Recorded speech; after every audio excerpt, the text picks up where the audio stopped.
This video covers Chapter 4, specifically short sales and the margin associated with short sale transactions. Now, short sales occur when you sell a stock first and you buy it back later. So you short, let's use ExxonMobil as an example. ExxonMobil is about $90 a share right now.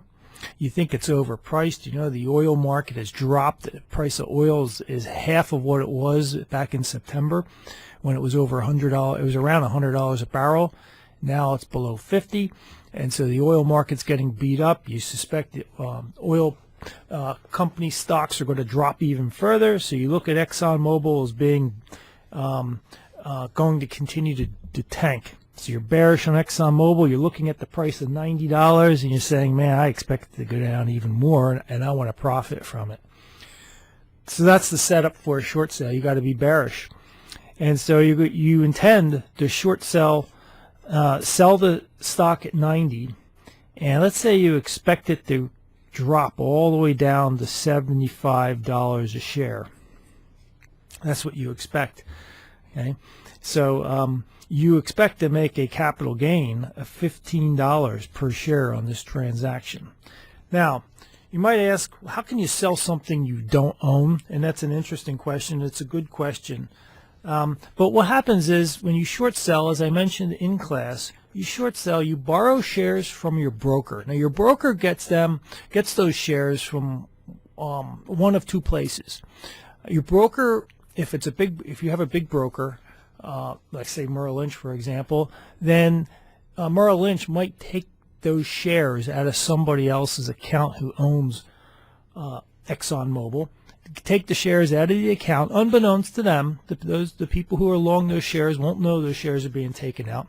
They'll basically fork them over to you in a sense. The broker controls the whole transaction, so you don't actually physically get the shares and the certificates, but you're basically, the broker gives the shares over to you, and the broker in turn sells those shares to a third party.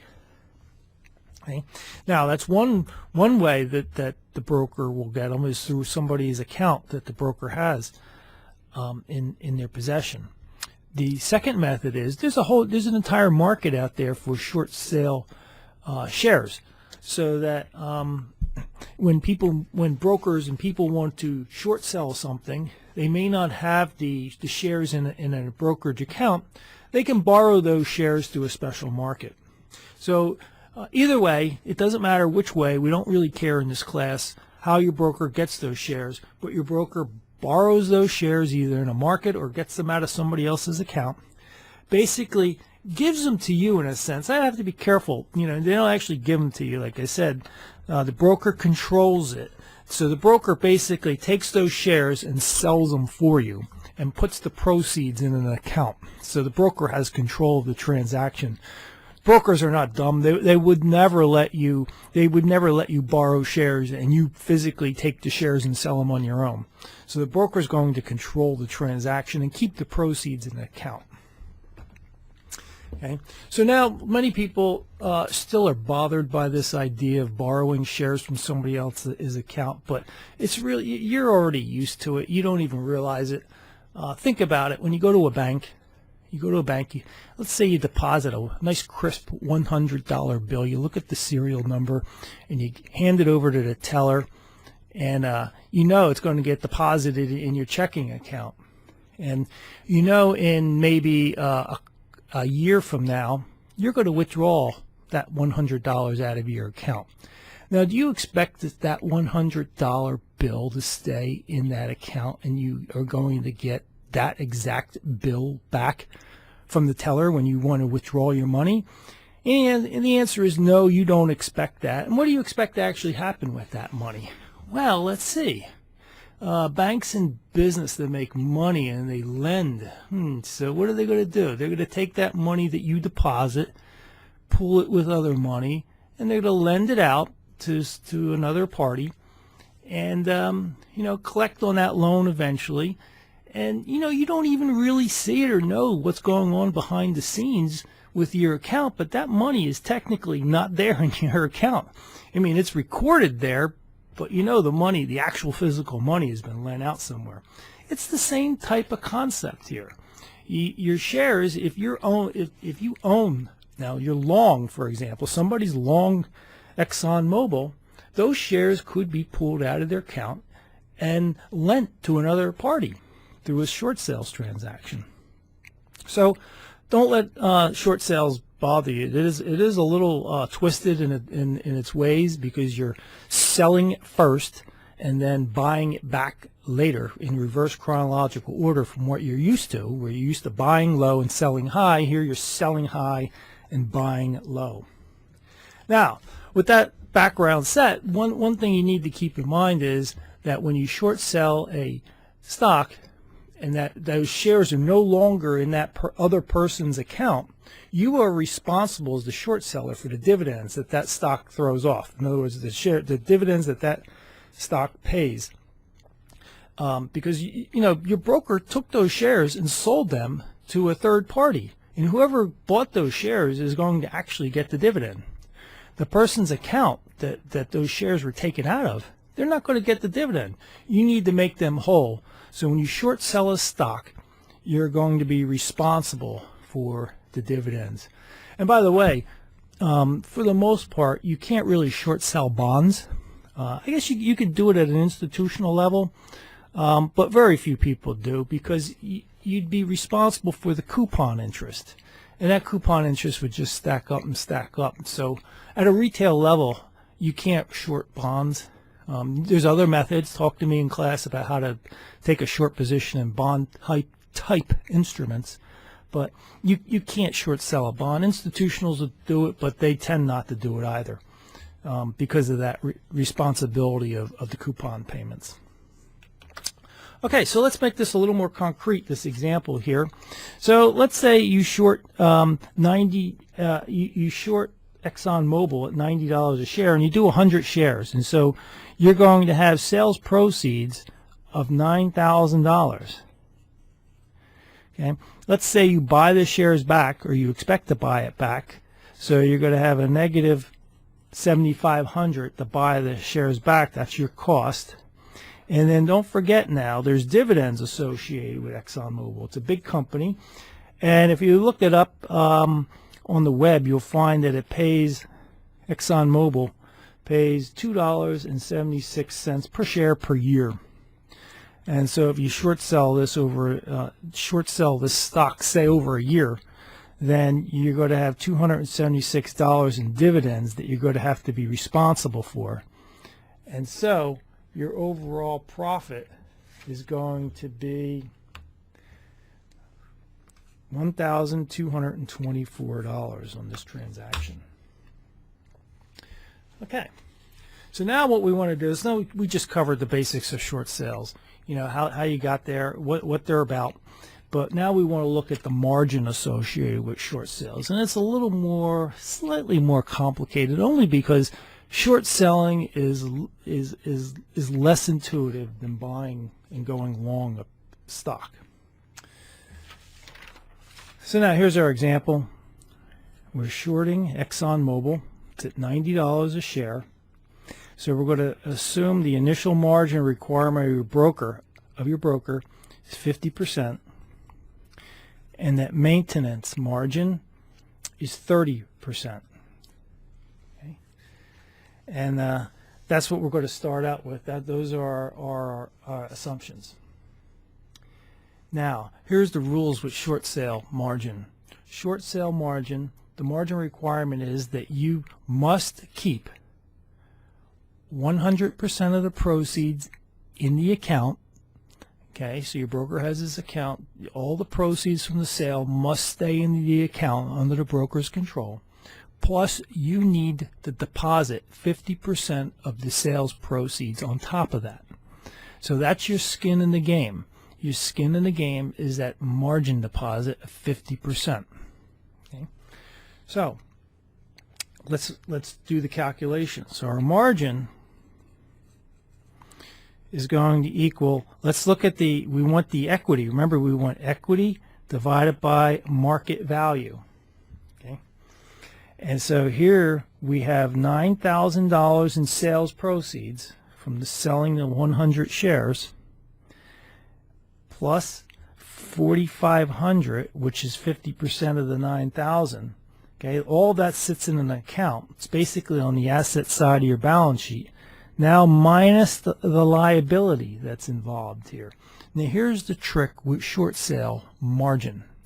The liability is not the dollars that you owe, but it's the shares that you have to buy back. Okay, so the value of the shares that you have to buy back to cover the short position is your liability. So you're really not borrowing money per se like you did when you purchased long stock and you wanted to do margin. Here you're borrowing shares, which do have a value and do translate to dollars, but focus on the fact that you've borrowed shares. And so here the shares, you got 100 shares times $90 a share. Okay, so that's $9,000 right here in terms of a liability. And what's the market value that you have here? The market value of what you have is the 100 shares times 90. Okay, at this point, that's the market value of your assets borrowed. So that turns out to be 50.50. Okay? So what I just did was I showed you that by depositing 50% of the proceeds, I've met the margin requirement of 50%.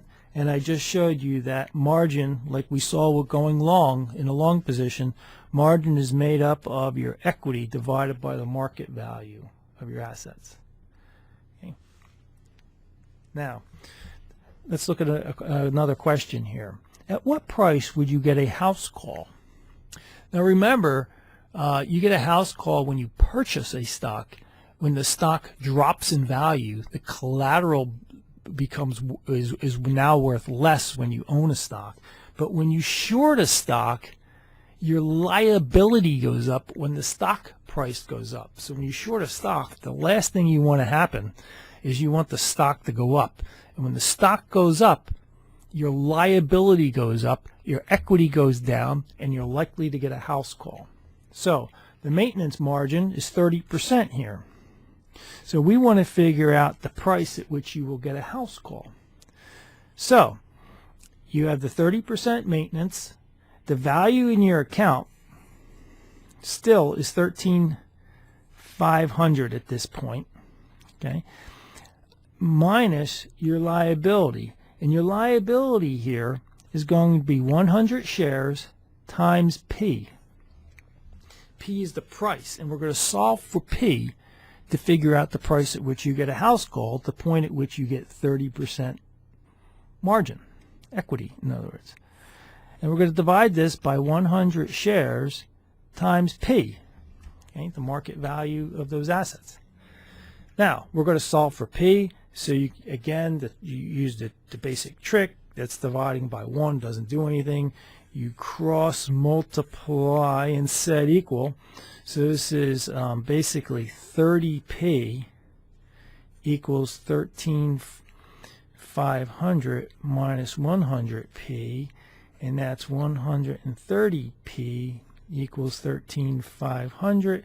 P equals 103.85.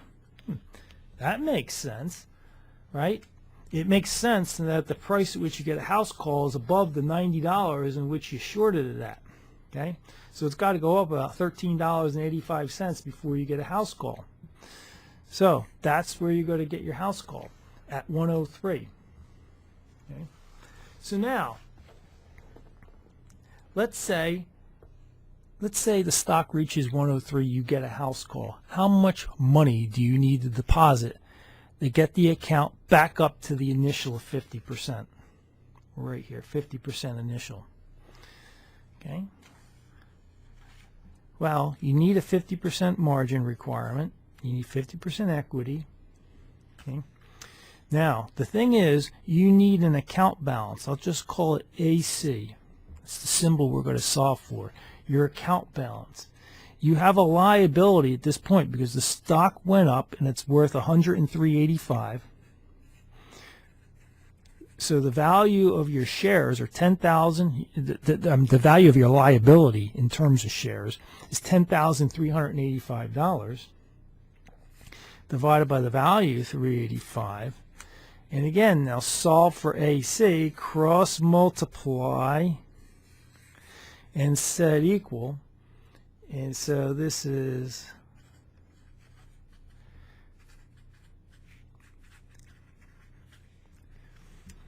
your value in your account balance needs to be 15,578.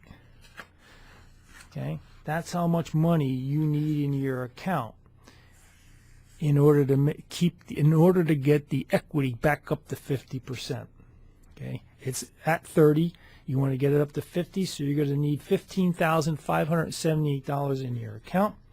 So therefore, what is the amount of the house call? Okay, we're almost done. Okay, you now need in the account 15,578. You had, I guess that's the best way you could do it. So you had 13,500, right? So therefore, you need the deposit. Call deposit. You need the deposit $2,078 right now. Now, a couple of points. So that's your house call. Your house call is $278.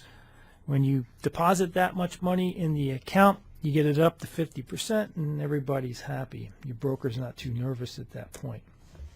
A couple of things in the discussion here. One, I assume that the drop in the stock price was immediate, so we really didn't have to bother to calculate interest expense associated with what's going on here when you borrow money, and that applies to here, but it also applies even to the long positions that we talked about, the margin there. Also,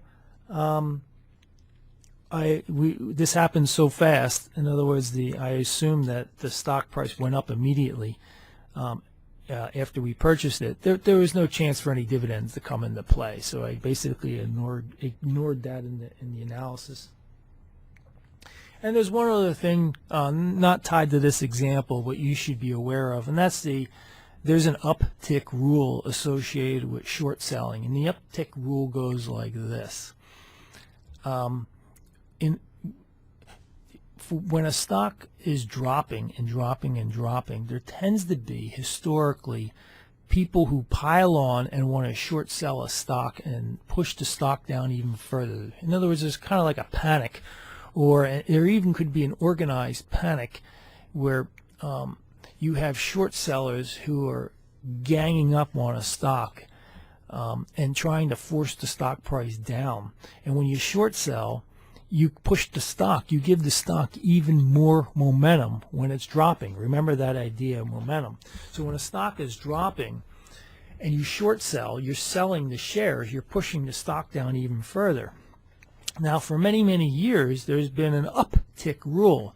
And the uptick, a tick is a change in the stock price. You know, if the stock goes up or it goes down, it's called a tick. So you can have a tick down or a tick up. There was an uptick rule for many years in this country that said in order for a stock to be shorted, the last price change had to be an uptick. So you couldn't short a stock that its last price change was a drop. You had to wait for a movement up in the stock, and as soon as you got a movement in the stock, you were allowed to short sell. And that probably forced the price down a little bit. And then the next trader would have to wait until there was an uptick again to be able to short. That prevents people from piling on and pushing and pushing and pushing and adding momentum on the downside to a stock. That uptick rule has been slightly modified. First of all, it was totally done away with around 2000. I guess in the 2007s, 2008, somewhere in that time frame, the uptick rule had been discarded. The Securities and Exchange Commission thought that it didn't have any value, and so they got rid of it. There were people in Wall Street who actually begged for it to come back because they knew that people would gang up on stocks and try to drive it down. And that's exactly what we saw in 2008, in the 2008 financial panic, people ganging up on stocks. And so subsequent, I guess around 2010, the Securities and Exchange Commission reinstated the uptick rule, but reinstated the rule so that only stocks that have fallen more than 10% from the preceding day are subject to the uptick rule. So you have to have a stock that's taking a beating, so to speak, a beating by 10%, and then an uptick rule comes into play. But if a stock is only down slightly for the day, there is no uptick rule as of now. So that gives you some background on short selling, margin, and the uptick rule.